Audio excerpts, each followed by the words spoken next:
नमस्कार दोस्तों, आप लोगों का बहुत बहुत स्वागत है हिंदी स्टोरी 319 में। आज हम बहुत ही अद्भुत सी लड्डू गोपाल आए माखन खाने की कहानी आपके सामने लेकर आए हैं। अगर आप पहली बार हमारे चैनल को देख रहे हैं तो हमारे चैनल को सब्सक्राइब कीजिए, लाइक कीजिए और कमेंट में जरूर बताएं किस तरह की कहानी आप सुनना चाहते हैं। कर्मपुर गांव में अनिकेत अपनी पत्नी सुधा के साथ रहता था। वह दूध बेचने का काम करता था। उसके पास 2 गाय थी। एक दिन अनिकेत दूध बेचने जा रहा था तो उसे किसी ने आवाज दी। अनिकेत ने मुड़कर देखा तो एक छोटा सा बच्चा उसे पुकार रहा था। अनिकेत, क्या है, क्यों बुला रहा है मुझे? बच्चा, मुझे मक्खन खाना है। अनिकेत, मेरे पास तो सिर्फ दूध है। बच्चा, ठीक है, मुझे दूध ही दे दो। अनिकेत, पैसे हैं तेरे पास जो दूध पिएगा? जा अपने घर से पैसे लेकर आ। बच्चा, मेरे पास पैसे नहीं हैं, बिना पैसों के दे दो। अनिकेत उसे डांट कर भगा देता है और दूध बेचने चला जाता है।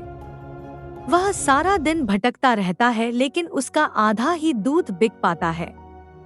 शाम तक घूमने के बाद वह घर आ जाता है। सुधा, क्या बात है, आज बहुत परेशान हो? अनिकेत, आज तो पता नहीं क्या हो गया, आधा दूध बिका ही नहीं। सुधा, कोई बात नहीं, मैं इसका मक्खन निकाल कर तुम्हें दे दूंगी, उसे तुम बेच आना। तभी अनिकेत को बच्चे की बात याद आ गई। उसने सुधा को सारी बात बताई। सुधा, यह आपने ठीक नहीं किया। अनिकेत, तू नहीं जानती, इन गांव वालों को जानबूझकर अपने बच्चों को भेज देते हैं। एक को दे दिया कर 10 आ जाएंगे। अगले दिन अनिकेत मक्खन और दूध दोनों लेकर चल देता है। रास्ते में उसे वही बच्चा मिलता है।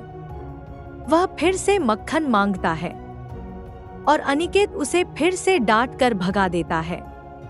उस दिन भी उसका न मक्खन बिका न दूध। वह शाम को घर आ जाता है। अगले दिन से हर दिन यही होता था। अब वह बच्चा अनिकेत को नहीं मिलता लेकिन उसका दूध कोई नहीं खरीदता था। धीरे धीरे वे गरीब होने लगते हैं। एक दिन एक गाय को चारा खिलाने के लिए अनिकेत एक गाय को बेच देता है। इसी तरह चिंता करते करते अनिकेत बीमार पड़ जाता है। वह इतना कमजोर हो जाता है कि उससे उठा भी नहीं जा रहा था। सुधा उसे दवाई देकर दूध बेचने चल देती है। अनिकेत, लगता है उस बच्चे का दिल दुखाकर मैंने ठीक नहीं किया। पैसों के लालच में मैं अंधा हो गया था। तुझे कोई भी मिले उसे बिना पैसे लिए दूध दे देना, शायद इस तरह मेरे पाप कम हो जाएं। सुधा उसी जगह पहुंच जाती है जहां वह बच्चा अनिकेत को मिला था। सुधा, मुफ्त में दूध ले लो, मुफ्त में मक्खन ले लो। पूरे दिन आवाज लगाने के बाद भी उसका दूध दही कोई नहीं लेता। वह थक हार कर एक पेड़ के नीचे बैठ जाती है। तभी उसे एक औरत जाती हुई दिखती है। सुधा, बहन, इस गांव में कोई भी हमसे दूध मक्खन नहीं लेता, क्या बात है, कुछ समझ में नहीं आ रहा। औरत, अरे तुम्हें नहीं पता, इस गांव में कुछ दिन पहले एक बालक आया था। वह सबसे दूध और मक्खन मांग रहा था।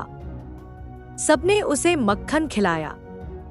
जानती हो, जिस बर्तन में उसने मक्खन खाया था वह बर्तन हमेशा दूध से भरा रहता है, इसलिए हमें दूध की जरूरत नहीं पड़ती। सुधा, बहन, वह बच्चा कहाँ है? औरत, अब तो पता नहीं कहाँ चला गया, लेकिन इस गांव पर उसकी ऐसी कृपा, सच कहूँ तो मुझे लगे कान्हा जी खुद आए थे मक्खन खाने। यह सुनकर सुधा रोती हुई घर आ जाती है। सुधा अनिकेत को सारी बात बताती है। अनिकेत यह सब सुनकर रोने लगता है। अनिकेत, भगवान कृष्ण स्वयं दर्शन देने आए और मैं उन्हें भोग भी न लगा सका। मेरा पाप अब मेरे मरने से भी नहीं कटेगा। अनिकेत और सुधा दोनों अन्न जल छोड़ भगवान कृष्ण नाम का जाप करने लगते हैं। इसी तरह कई दिन बीत जाते हैं। अनिकेत, जो पहले से ही बीमार था, मरने की अवस्था में पहुंच जाता है। सुधा भी बहुत कमजोर हो जाती है। तभी रात के समय वही बच्चा उनके घर आ जाता है। बच्चा, मुझे माखन खाना है। उसकी आवाज सुनकर दोनों उठ जाते हैं और रोने लगते हैं। अनिकेत, भगवान, आज सच में मेरे पास माखन नहीं है। अब तो दूध भी नहीं है। मैं आपका भोग कैसे लगाऊं? सुधा रोकर उनके पैरों में गिर जाती है। बच्चा, झूठ बोलते हो, वो देखो।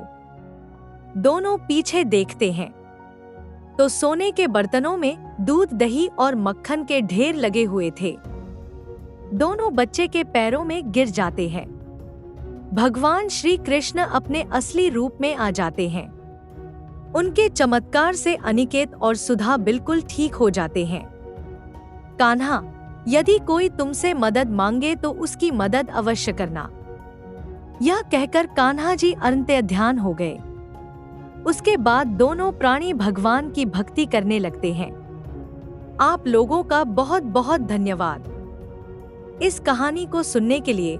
अगर आप पहली बार हमारे चैनल को देख रहे हैं, हमारे चैनल को सब्सक्राइब कीजिए और अपने विचार इस वीडियो के कमेंट पर जरूर शेयर करें और यह भी बताएं कि आगे आप किस तरह की कहानी सुनना चाहेंगे। फिर मिलते हैं एक नई वीडियो के साथ।